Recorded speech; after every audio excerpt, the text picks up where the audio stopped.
Hello every one, இது உங்கள் APJ Maran academy. So நம்ம இன்றைக்கி 10th மேக்ஸில் உறவுகளும் சார்புகளும் முதல் லெசனுடைய இன்ட்ரொடக்ஷன் வீடியோவை தான் நம்ம பார்க்க போகிறோம்.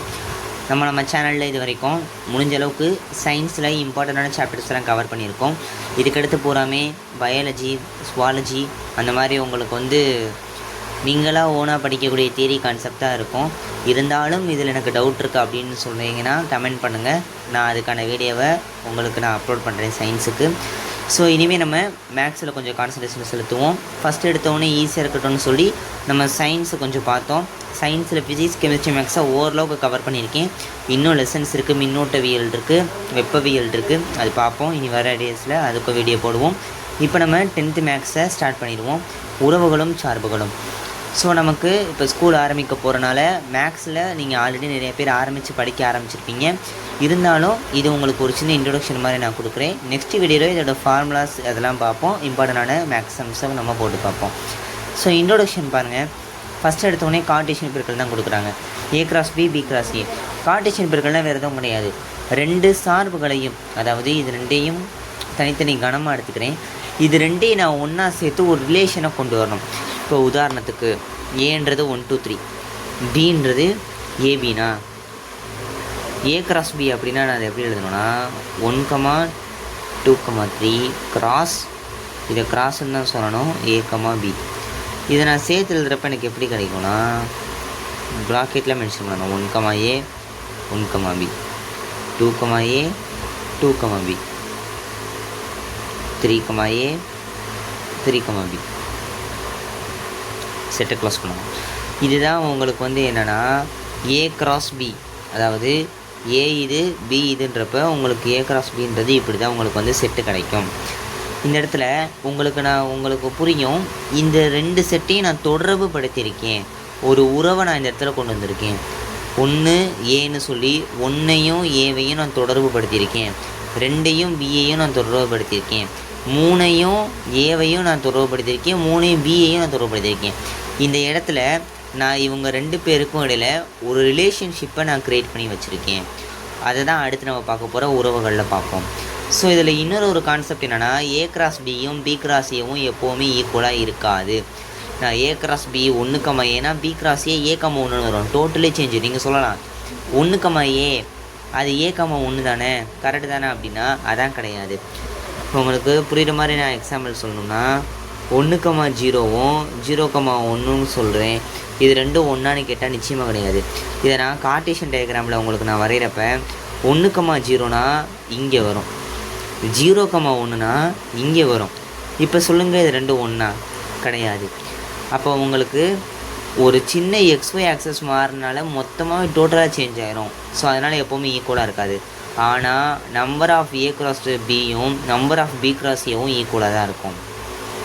இதே மாதிரி இன்னொரு concept, number of A, number of B ரெண்டையும் பெருக்கினா எனக்கு கிடைக்கக்கூடியது நம்பர் ஆஃப் A × Bக்கு ஈக்குவலாக இருக்கும். இது ஒரு சின்ன ட்ரிக்கு மாதிரி நீங்கள் யூஸ் பண்ணிக்கலாம்.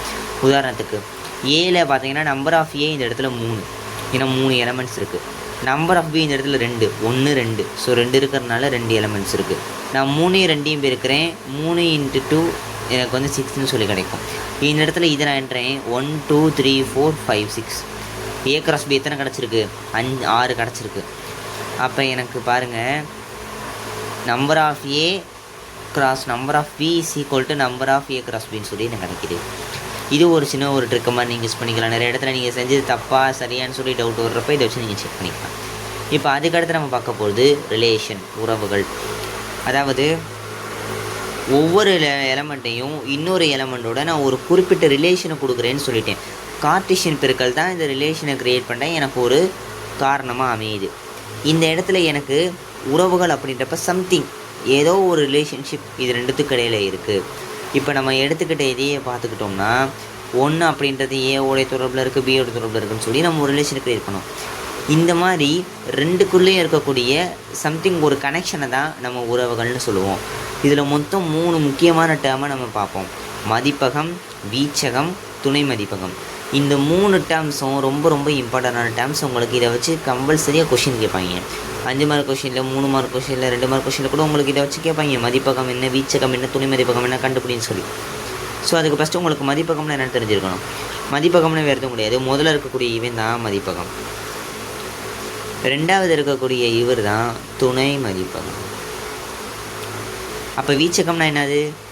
மதிப்பகத்திலிருந்து துணை மதிப்பகத்துக்கு எவனா தொடர்புபடுத்துகிறானோ அது பூரா வீச்சகம். இப்போ 1A, அதே சமயம் 2A, 3B. இது ஒரு ரிலேஷன், இது ஒரு சம்திங் உறவு. இந்த உறவில் எனக்கு 1A 2B 3B, 1A 2A 3B, இந்த 3மே வீச்சகம். எனக்கு எதெல்லாம் இதோட தொடர்பில் இருக்கோ அது பூராமே வீச்சகம் தான். இந்த இடத்துல எனக்கு ஏபி அப்படின்ற ரெண்டும் இதோட ரிலேஷன் இருக்கிறதுனால ஏபி தான் இதில் வந்து வீச்சகமாக கன்சிடர் ஆகும். இதுதான் துணை மதிப்பகமாகவும் இருக்கும். வீச்சகம்னா வேறு எதுவும் முடியாது, மதிப்பகம் துணை மதிப்பகத்தில் இருக்கக்கூடிய எந்தெந்த எலமெண்ட்டோடலாம் தொடர்பில் இருக்கோ அதான் வீச்சகம். இப்போ இந்த இடத்துடைய மதிப்பகம்னா 1 2 3ன்னு சொல்லுவீங்க. துணை மதிப்பகம்னா இந்த சைடு இருக்கக்கூடிய இதை ஏபின்னு சொல்லுவீங்க. வீச்சகம்னா தொடர்பில் இருக்கக்கூடிய ஏ, இதுதான் அதோடைய வீச்சகம். இப்போ உதாரணத்துக்கு இந்த இடத்துல நான் வந்து சிடின்னு சொல்லி 2 எலமெண்ட் ஆட் பண்ணுறேன். இப்போ இதோடைய வீச்சகம் என்னன்னு கேட்டால் ஏபி. சிடின்னு எழுதக்கூடாது, ஆனால் துணை மதிப்பகம்னு கேட்டால் ஏபிசிடின்னு எழுதணும். ஸோ இது உங்களுக்கு புரியுதா? வீச்சகமும் துணை மதிப்பகமும் எப்போவுமே ஒன்றா இருக்க வேண்டிய அவசியம் கிடையாது. எனக்கு மதிப்பகத்தில் இருக்கக்கூடிய மதிப்புகள் எது வேணாலும் துணை மதிப்பகத்தில் இருக்கக்கூடிய எந்த மதிப்போடு வேணாலும் தொடர்பில் இருக்கலாம், இல்லாமலேயும் இருக்கலாம். ஆனால் எந்த மதிப்புகள் மதிப்பகத்தில் இருப்பதுடன் தொடர்பில் இருக்கிறதோ அவைகள் வீச்சகம் என்று அழைக்கப்படும். இதில் எனக்கு தொடர்பில் இல்லை அப்படின்னாலும் அவன் துணை மதிப்பகத்தில் வருவியான், ஆனால் வீச்சகத்தில் வரமாட்டான். அப்போ நீங்கள் தெரிஞ்சுக்கணும், எல்லா மதிப்பகத்தில் இருக்கக்கூடிய எல்லா உறுப்பும் துணை மதிப்பகத்தில் இருக்கக்கூடிய உறுப்பும் வீச்சகத்தில் வர வேண்டிய அவசியம் கிடையாது. இது ஃபஸ்ட்டு பாயிண்ட்டாக நீங்கள் தெரிஞ்சுக்கணும். கொஞ்சம் உங்களுக்கு இந்த டேர்ம்ஸ்லாம் புதுசாக இருக்கும், இது வரைக்கும் இதில் நீங்கள் பார்த்துருக்க மாட்டீங்க. மதிப்பகம், வீச்சகம், துணை மதிப்பகம்லாம் உங்களுக்கு ஈஸியானது இந்த ஏ கிராஸ் பி கார்ட்டீசியன் பெருக்கல், அது ஈஸியாக நீங்கள் போட்டுருவீங்க ஃபஸ்ட்டு பயிற்சியை. அதுக்கடுத்து வரக்கூடிய இந்த ரிலேஷன் கொஞ்சம் உழப்போம். ஸோ கொஞ்சம் புரியலன்னா கொஞ்சம் பொறுமையாக பாருங்கள், உங்களுக்கு புரியும். மறுபடியும் பாருங்கள், உங்களுக்கு ஆட்டோமேட்டிக்காக புரிஞ்சிடும். ஃபஸ்ட் தடவை பார்க்குறப்ப இது உங்களுக்கு பிளராக தான் இருக்கும். மதிப்பகம், துணை மதிப்பகம், வீச்சகம் என்னடா சொல்கிறாங்கன்னு போக போக உங்களுக்கு அது பழகிடும். அடுத்து வரைபடம், அம்புக்குறி படம், பட்டியல் முறைன்னு மொத்தம் 3 முறையில் அதை நம்ம டிஸ்பிளே பண்ண முடியும். வரைபடம்னா வேறு எதுவும் கிடையாது, நான் இங்கே உங்களுக்கு வரைஞ்சி காமிச்சிடல. இந்த மாதிரி கார்ட்டீசியன் டயக்ராமில் வரைகிறது வரைபடம். அம்புக்குறி படம்னா இதான் அம்புக்குறி படம். பட்டியல் முறைனா இப்படி பட்டியல் முறையில் போடுறது, அதாவது மேலே இருக்கிறது எக்ஸு, கீழே இருக்கிறது f(x)ன்னு போட்டுட்டு எழுதுறது 1 2. இது வந்து 1 2 எதோட தொடர்பில் இருக்குது? ஏவோட தொடர்பில் இருக்குது. அப்போ ஏவோட தொடர்பில் இருக்குது. இங்கே எனக்கு 3 அப்படின்றது எதோட தொடர்பில் இருக்குது? பியோட தொடர்பில் இருக்குது. இதுதான் பட்டியல் முறை.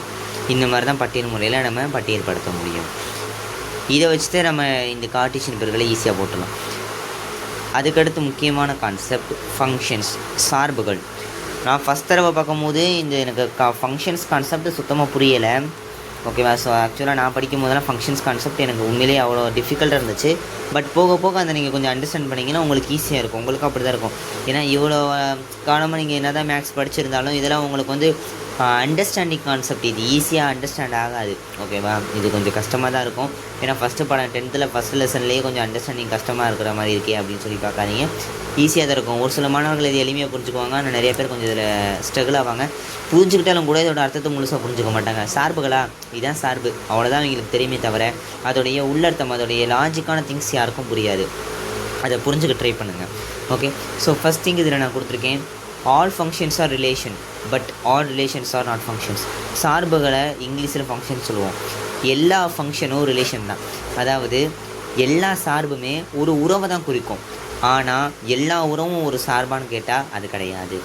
அதாவது சிம்பிளாக உங்களுக்கு புரிகிற மாதிரி சொல்லணும்னா, சார்புகள் எல்லாம் உறவுகள், ஆனால் உறவுகள் எல்லாம் சார்புகள் அல்ல, அவ்வளோதான். இதில் சார்புகளுக்கான ஒரு முக்கியமான ரூல் இருக்குது. இந்த ரூலை ஒபே பண்ணால் மட்டும்தான் அந்த ரிலேஷன் ஒரு ஃபங்க்ஷனாகவே கன்சிடர் ஆகும். ஒரு உள்ளீட்டிற்கு ஒரு வெளியீடு மட்டும்தான் இருக்கணும், இதுதான் அந்த ரூல். அதாவது இப்போ 2 எக்ஸாம்பிள் நான் உங்களுக்கு கொடுத்துருக்கேன். உதாரணத்துக்கு இதை பாருங்கள். இப்போ இங்கே 1 அப்படின்றது எக்ஸோட தொடர்பில் இருக்குன்னு வச்சுக்குவோம். 2 அப்படின்றது எக்ஸோட தொடர்பில் இருக்குது, 3 அப்படின்றது இசட்டோட தொடர்பு ஒய்யோட தொடர்பு இருக்குன்னு வச்சுக்கோங்க. அதே மாதிரி இந்த எக்ஸாம்பிளில் 1 அப்படின்றது எக்ஸோட தொடர்பில் இருக்குது, இசட்டோட தொடர்பில் இருக்குது. 2 அப்படின்றது எக்ஸோட தொடர்பில் இருக்குது, 3 அப்படின்றது ஒய்யோட தொடர்பில் இருக்குதுன்னு வச்சுக்கோங்க. இப்போ இது ரெண்டுத்தில் எது உறவுகள்னு கேட்டால் இதுவும் உறவு தான், இதுவும் உறவு தான். ஆனால் இதே கேள்வியை நான் உங்கள்கிட்ட எது சார்புன்னு சொல்லி கேட்குறேன் அப்படின்னா ரெண்டுமே சார்பு தான் அப்படின்னு சொல்லக்கூடாது. இது சார்பு கிடையாது, இதுதான் சார்பு. ஏன் இது சார்பு கிடையாதுன்னா நமக்கு ஒரு ரூல் இருக்குது, ஒரு உள்ளீட்டிற்கு ஒரு வெளியீடு தான் இருக்கணும். இங்கே உள்ளீடு அப்படின்னு அவங்க மென்ஷன் பண்ணுறது இந்த ஏ, அதாவது மதிப்பகம். வெளியீடு அப்படின்றத மென்ஷன் பண்ணுறது இந்த பி, அதாவது துணை மதிப்பகத்தை. அப்போ எனக்கு இங்கே ஒரு உள்ளீடு 1ன்னு கொடுக்கும்போது எனக்கு எக்ஸுன்ற ஒரு வெளியீடு தான் கிடைக்கணும். ஒரு உள்ளீடு 2ன்னு கொடுக்கும்போது எக்ஸுன்ற ஒரு வெளியீடு தான் கிடைக்கணும். ஒரு உள்ளீடு 3ன்னு கொடுக்கும்போது ஒய்ன்ற 1 தான் கிடைக்கணும். ஆனால் இந்த சைடு பாருங்கள், நான் 1ன்னு கொடுக்கும்போது எனக்கு எக்ஸிசர்னு சொல்லி 2 வெளியீடு கிடைக்கிது. இப்படி கிடச்சிச்சின்னா அது சார்பே கிடையாது. It is not obey the rules of the functions. ரூல்ஸுமே மதிக்கலை, ஸோ இது சார்பு கிடையாது. இது ஜஸ்ட் ஆனால் ரிலேஷன். இது relation and also the function, but it is the relation, it's not the function. Okay, so இந்த இடத்துல பாருங்கள், நமக்கு இதில் உங்களுக்கு சிம்பிளாக நீங்கள் எப்படி புரிஞ்சுக்கலான்னா முன்னாடி இருக்கிற துணை மதிப்பகத்தில் இருக்கக்கூடிய மதிப்புகள் பியில் இருக்கக்கூடிய ஒரு மதிப்போடு தான் தொடர்பில் இருக்கும். ஆனால் பியில் இருக்கக்கூடிய மதிப்புகளுக்கு எந்த விதமான ரூல்ஸும் கிடையாது. நீங்கள் இவனை அப்படியே மறந்துடுங்க, இவனுக்கு மட்டும்தான் ரூல்ஸு. இதில் இருக்கக்கூடிய ஒருத்தனோட மட்டும் தான் நீ தொடர்பில் இருக்கணும். ஆனால் இவனுக்கு அந்த மாதிரி ரூல்ஸ்லாம் கிடையாது. தானே இவன் எவ்வளோ பேரான தொடர்பில் இருக்கான். இங்கே பாருங்கள், இந்த எக்ஸ் அப்படின்றது 2 பேரோட தொடர்பில் இருக்குது. அப்போ இதுக்கு ஃபங்க்ஷனில் இது கிடையாதுல்ல அப்படின்னு சொல்லி கேட்டிங்கன்னா கிடையாது. ஏன்னா நமக்கு முக்கியம் இவன் மட்டும்தான். இவனை மறந்துடுங்க. நீங்கள் இது ஃபங்க்ஷன் இல்லையான்னு சோதிக்கும் போது இவனை மறைச்சிக்கோங்க. மறைச்சிட்டு இதை மட்டும் பாருங்கள், ஒரு ஆளுக்கு ஒரு ஆள் தொடர்பு தான் இருக்குது, ஒரு இதுக்கு ஒரு ஆளோட தொடர்பு இருக்கேன், அப்போ இது ஃபங்க்ஷன். இல்லை இவனுக்கு 2 இது வருது, ஸோ இட்ஸ் நாட் ஃபங்க்ஷன். நீங்கள் இப்படி இதை பார்க்கக்கூடாது, இந்த இதை அப்படியே மறந்துடுங்க. இதை மட்டும் பாருங்கள், உங்களுக்கு இது ஃபங்க்ஷன் இல்லைன்னு சொல்லி ஈஸியாக புரிஞ்சுக்குவீங்க. உங்களுக்கு புரிகிற மாதிரி இன்னொரு ஒரு சிம்பிளாக ஒன்று நான் போட்டிருக்கேன் பாருங்கள். Function, relation, Cartesian product. அதாவது இது சார்பு, இது உறவு, இது கார்ட்டீசியன் பெருக்கல். இந்த டயக்ராம் உங்கள் புக்கிலே இருக்கும். ஓகேவா? ஸோ இந்த டயக்ராம் தான் உங்களுக்கு பார்த்தீங்கனாலே புரிஞ்சிடும். கான்செப்ட் ரொம்ப சிம்பிளான கான்செப்ட் தான். கார்ட்டீசியன் பெருக்கல். இப்போ நம்ம ஃபஸ்ட்டு பார்த்தோம்னா கார்ட்டீசியன் பெருக்கல். இந்த கார்ட்டீசியன் பெருக்கல் நான் என்ன சொன்னேன் ஆரம்பத்திலேயே, இது ஒரு உறவை க்ரியேட் பண்ணுதுன்னு சொன்னேன் உங்கள்கிட்ட. ஏக்கும் பிக்கும், ஏக்கும் 1க்கும் இடையில ஒரு உறவு, 1க்கும் பிக்கும் இடையில ஒரு உறவுன்னு. அப்போ இந்த உறவுகளெல்லாம் க்ரியேட் பண்ணுறது யார்? கார்ட்டீசியன் பெருக்கல். அப்போ கார்ட்டீசியன் பெருக்கலுக்குள்ளே இந்த உறவுகள் வந்துடும். இந்த உறவுகள் எல்லாத்தையும் ஃபங்க்ஷனாக ஆக்குறது, இந்த உறவுகள் எல்லாமே ஃபங்க்ஷனாக இல்லையான்றது முடிவு பண்ணுறது ஃபங்க்ஷன். அப்போ ஃபங்க்ஷன் அப்படின்றது ரிலேஷனுக்குள்ளே வரும். ஏன்னா ஃபங்க்ஷன் எல்லாமே ரிலேஷன் தான். ஆனால் ரிலேஷன் எல்லாமே ஃபங்க்ஷனானு கேட்டால் கிடையாதுன்னு சொன்னேன்ல, அதான் இது. அப்போ உங்களுக்கு கார்ட்டீசியன் பெருக்கல் ரிலேஷனை க்ரியேட் பண்ணுது, அந்த ரிலேஷன் ஃபங்க்ஷனை க்ரியேட் பண்ணுது. அந்த ஒரு கண்டினியூட்டி உங்களுக்கு புரியும். கார்ட்டீசியன் பெருக்கல் 2 மதிப்புகளை தொடர்புபடுத்துகிறது. அந்த 2 மதிப்புகளை தொடர்புபடுத்தும் முறையானது அது சார்பா அல்லது இல்லையா என்பதை நமக்கு தெளிவுபடுத்துகிறது. ஸோ இது முக்கியமான ஒரு 3 கான்செப்ட் தான் நம்ம பார்த்துருக்கோம். ஸோ நெக்ஸ்ட்டு பாருங்கள், சார்புடைய வகைகள், டைப் ஆஃப் ஃபங்க்ஷன்ஸ். ஒன்றுக்கொன்றான சார்பு, பலவற்றிற்கு ஒன்றான சார்பு, மேல் சார்பு, உட்சார்புன்னு சொல்லி மொத்தம் 5 டைப்பில் உங்களுக்கு வந்து சார்பு இருக்கும். ஃபஸ்ட்டு ஒன்றுக்கொன்றான சார்பு ரொம்ப ஈஸி, பேர்லேயே உங்களுக்கு தெரிஞ்சிடும். இது ரொம்ப ஈஸியான சார்பு தான். ஒரு இதுக்கு ஒரு இது தொடர்பு இருக்கணும். 1 இவ்வளோ தான் இருக்கணும். அதாவது ஏல இருக்கிறவன இவனோட 1 தான் தொடர்பில் இருக்கணும், பியில் இருக்கணும் 1 தான் தொடர்பில் இருக்கணும், சியில் இருக்கிறது 1 தான் தொடர்பில் இருக்கணும், இவனும் ஒருத்தவனோட தான் தொடர்பில் இருக்கணும், இவனும் ஒருத்தவனோட தொடர்பில் இருக்கணும். அதாவது 1க்கு 1, ஒருத்தவனுக்கு ஒருத்தன் தான், ஒருத்தவனுக்கு ஒருத்தன் தான், இந்த கான்செப்டில் இருக்கணும். இந்த மாதிரி உங்களுக்கு லைன் பை லைனாக வந்து அது ஒன்றுக்கு ஒன்றான சார்பு ஈஸியாக சொல்லிடுவீங்க. ஓகேவா? ஸோ அதுக்கடுத்து பலவற்றிற்கு ஒன்றான சார்புனா இந்த சைடு இருக்கக்கூடிய பல பேருக்கு இந்த சைடு 1 இருக்கலாம். அதாவது எஃப்பும் 1ஓட தொடர்பில் இருக்கலாம், ஜியும் 1ஓட தொடர்பில் இருக்கலாம், ஹச்சுமும் 1ஓட தொடர்பில் இருக்கலாம். தப்பே கிடையாது. பல பேருக்கு இந்த ஒரு ஆள் சார்பாக இருக்கலாம். ஏன்னா நம்ம முன்னாடி சார்போட எக்ஸாம்பிளில் ஃபஸ்ட்டு இதில் எக்ஸாம்பிள் நம்ம இப்படி தான் போட்டோம். ரைட்டாக ஃபங்க்ஷன்ஸில் நம்ம பண்ணும்போது உங்களுக்கு ஃபஸ்ட் எக்ஸாம்பிள் இப்படி தான் நான் காமிச்சேன். ஸோ இப்படி உங்களுக்கு தொடர்பில் இருக்கலாம். அடுத்து மேல்புற சார்பு. மேல்புற சார்புனா உங்களுக்கு சிம்பிளாக இந்த ஒரு சின்ன விஷயத்தை நான் வச்சுக்கோங்க. வீச்சகமும் பியும் ஈக்குவலாக இருக்கணும். அதாவது நான் உங்கள்கிட்ட சொன்னேன், வீச்சகத்தை பற்றி சொல்லும் போது சொன்னேன். பியில் இருக்கக்கூடிய எல்லா உறுப்புகளும் வீச்சகமாக இருக்க வேண்டிய அவசியம் கிடையாது. அதாவது பியில் இருக்கக்கூடிய எல்லா துணை மதிப்பகத்தில் இருக்கக்கூடிய எல்லா மதிப்புகளும் மதிப்பகத்தில் இருக்கக்கூடிய மதிப்புகளுடன் தொடர்பில் இருக்க வேண்டிய அவசியம் கிடையாதுன்னு. ஆனால் அப்படி எல்லா மதிப்பும் தொடர்பு இருந்துச்சுன்னா மட்டும்தான் அது மேல் சார்பு அமையும். உதாரணத்துக்கு இது எக்ஸோட தொடர்பில் இருக்குது, இது ஒய்யோட தொடர்பில் இருக்குது, இது இசட்டோட தொடர்பில் இருக்குது. இப்போ எனக்கு பார்க்குறப்ப இந்த மூணுமே தொடர்பில் இருக்குது. அப்போ பியில் இருக்கிற எல்லாருமே வீச்சகத்துக்குள்ளே வந்துடுவியான். அப்படி வந்துச்சுன்னா அது மேல் சார்பு. இப்போ நான் என்ன பண்ணுறேன், XY செட்டோட டபுள்யூன்னு சொல்லி ஒரு வார்த்தையை ஆட் பண்ணிக்கிறேன். இப்போ எனக்கு பார்க்குறேன் வீச்சகத்துக்குள்ளே XY செட் வந்துடுவியான். ஆனால் துணை மதிப்பகம் பின்னு வர்றப்ப XY செட் டபுள்யூ வருவியான். அப்போ இந்த இடத்துல வீச்சகமும் துணை மதிப்பகம் பியும் நாட் ஈக்குவல்டாக இருக்குது. ஓகேவா? அப்போ அது ரூல்ஸ் ஒபே பண்ணாதப்போ இது மேல் சார்பாக அமையாது. அப்போ எனக்கு வீச்சகமும் துணை மதிப்பகமும் ஈக்குவலானது அது மேல் சார்பு. ரொம்ப சிம்பிளான கான்செப்ட் தான். எனக்கு பியில் இருக்கக்கூடிய எல்லா உறுப்புகளும் தொடர்பில் இருந்துச்சுன்னா அது மேல் சார்பு. அவ்வளோதான். அடுத்து உட்புற சார்பு. வேறு எதுவும் கிடையாது. மேல் சார்பு இல்லைனா அதை உட்புற சார்பு அப்படின்ற கணக்கில் வந்துடும். ஸோ அந்த வயசாக பார்க்குறப்ப நம்ம முன்னாடி பார்த்த எக்ஸாம்பிள் ஃபஸ்ட்டு பார்த்ததே மேல்புற சார்பு இல்லாதது தான். இது உங்களுக்கு பெருசாக தேவைப்படாது. உட்சார்பு நமக்கு பெருசாக யூஸ் ஆகாது எந்த இடத்துலையும். உங்களுக்கு ஹையர் ஸ்டடீஸ் 11th 12th கூட உங்களுக்கு மேல்புற சார்பு இந்த மாதிரியான on to function, many one function, 1 to 1 function அதான் ரொம்ப முக்கியம். இதெல்லாம் அவ்வளோவா கேட்க மாட்டாங்க. உட்புற சார்புலாம் பெருசாக வராது. ஸோ பைஜெக்ஷன் இது ஓரளவுக்கு பொதுவானது.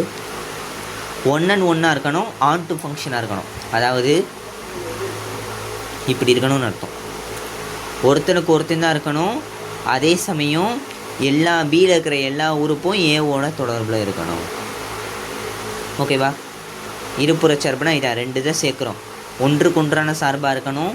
பியில் இருக்கக்கூடிய எல்லா உறுப்பும் வீச்சகத்துக்குள்ளே வந்திருக்கணும். இப்போ இந்த இடத்துல நான் டீன்ற ஒரு உறுப்பு சேர்க்கிறேன்.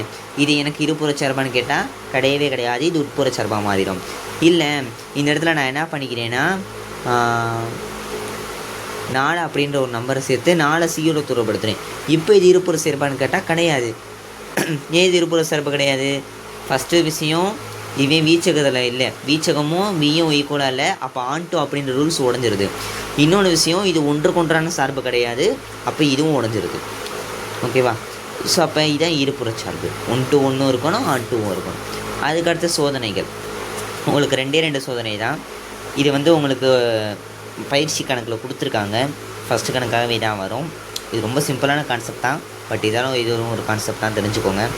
கிடைமட்ட சோதனையை பொறுத்த வரைக்கும் இது 1 to 1 ஃபங்க்ஷனாக இல்லையான்னு சொல்லி கண்டுபிடிக்க யூஸ் ஆகும். அதாவது கிடைமட்டமாக நான் ஒரு கோடு வரையணும். இப்போ இது ஒரு ஃபங்க்ஷன், இதில் நான் கிடைமட்டமும் ஒரு கோடு வரைகிறேன். இந்த கிடைமட்ட கோடு இதில் ஒரே ஒரு புள்ளியில் தான் தொடுதுன்னா இது ஒன்றுக்கு ஒன்றான சார்பு. இதுவே நான் இங்கே ஒரு கோடு வரைகிறேன். இந்த கோடுங்க பாருங்கள் 1 2 3 இடத்துல தொடுது. அப்போ இது 1 to 1 ஃபங்க்ஷன் கிடையாது. இதுக்கடுத்து குத்துக்கோடு சோதனை. குத்துக்கோடு சோதனைனா வேறு கிடையாது. குத்துக்கோடு வரையணும். குத்துக்கோடு வரைகிறேன். இந்த குத்துக்கோடு என்ன பண்ணுது, ஒரு இடத்துல தொடுது. அப்போ இது ஃபங்க்ஷன். நம்ம முன்னாடி பார்த்த கிடைமட்ட சோதனை ஒன்றுக்கு ஒன்றான சார்பா இல்லையான்னு சோதிக்க யூஸ் ஆகும். இந்த குத்துக்கோடு சோதனை அது சார்பா இல்லையான்னு சோதிக்க யூஸ் ஆகும். அப்போ நான் இது ஒரு இடத்துல தொடுது. அப்போ இது ஒரு ஃபங்க்ஷன் தான். ஆனால் இதுவே நான் இங்கிட்ட ஒரு கோடு வரையும் போது 2 இடத்துல தொடுது. அப்போ இது ஒரு ஃபங்க்ஷன் கிடையாது. இது ஒரு ஃபங்க்ஷன் கிடையாது. இது ஒரு இடத்துல தொடுற மாதிரி இது ஃபங்க்ஷன். இது உங்களுக்கு 2 இடத்துல தொடுறனால இது 1 to 1 ஃபங்க்ஷன் கிடையாது. ஆனால் இது 1 to 1 ஃபங்க்ஷன். ஸோ அவ்வளோதான் இன்றைக்கி இந்த இன்ட்ரடக்ஷன் வீடியோ. ஸோ நம்ம பார்த்தோன்னா பேசிக்காக இருக்கக்கூடிய எல்லா கான்செப்டையும் கவர் பண்ணிட்டோம். ஸோ இன்றைக்கி நம்ம போட்ட அந்த வீடியோவை நீங்கள் பார்த்தாலே உங்களுக்கு அந்த கான்செப்ட் புரிஞ்சிடும். உங்களுக்கு அடுத்த வீடியோவில் நம்ம இம்பார்ட்டண்டான சம்ஸையும் இதில் இருக்கக்கூடிய ஃபார்முலா ஷீட்டையும் நம்ம போட ட்ரை பண்ணுறேன். ஸோ நெக்ஸ்ட் வீடியோவில் சந்திப்போம். இந்த வீடியோ பிடிச்சிச்சின்னா லைக் பண்ணுங்கள், நம்ம சேனலில் சப்ஸ்கிரைப் பண்ணிக்கோங்க. அப்படியே பக்கத்தில் இருக்கிற பெல் ஐக்கானை கிளிக் பண்ணிக்கோங்க. அப்போ தான் நம்ம போடுற வீடியோ உங்களுக்கு நோட்டிஃபிகேஷன் கரெக்டாக வந்து சேரும். உங்கள் ஃப்ரெண்ட்ஸ் யாருக்காவது தான் அவங்களுக்கும் ஷேர் பண்ணுங்கள். அவங்களுக்கு கூட இந்த வீடியோ யூஸ் ஆகனால. ஸோ நெக்ஸ்ட் வீடியோவில் பார்ப்போம். தேங்க்யூ.